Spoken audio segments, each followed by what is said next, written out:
সক্রিয় মৌসুমী বায়ুর প্রভাবে উত্তর বঙ্গোপসাগরে বায়ুচাপের তারতম্যের আধিক্য বিরাজ করছে।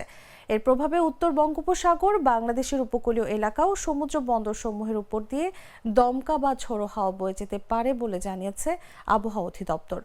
রোববার সকালে আবহাওয়া অধিদপ্তর এক বিশেষ সতর্ক বার্তায় জানায়, সক্রিয় মৌসুমী বায়ুর প্রভাবে উত্তাল হয়ে উঠতে পারে সাগর, উপকূলীয় এলাকা ও সমুদ্রপথ। এমন পরিস্থিতিতে দেশের 4টি সমুদ্র বন্দর চট্টগ্রাম, কক্সবাজার, মোংলা ও পায়রাকে 3 নম্বর স্থানীয় সতর্ক সংকেত দেখিয়ে যেতে বলা হয়েছে। এ সময় উত্তর বঙ্গোপসাগরে অবস্থানরত মাছ ধরার নৌকা ও ট্রলারসমূহকে পরবর্তী নির্দেশ না দেওয়া পর্যন্ত উপকূলের কাছাকাছি থেকে সাবধানে চলাচল করতে বলা হয়েছে। এদিকে দেশের অভ্যন্তরীণ নদীবন্দরগুলোর জন্য আবহাওয়ার সতর্কবার্তা জারি করা হয়েছে।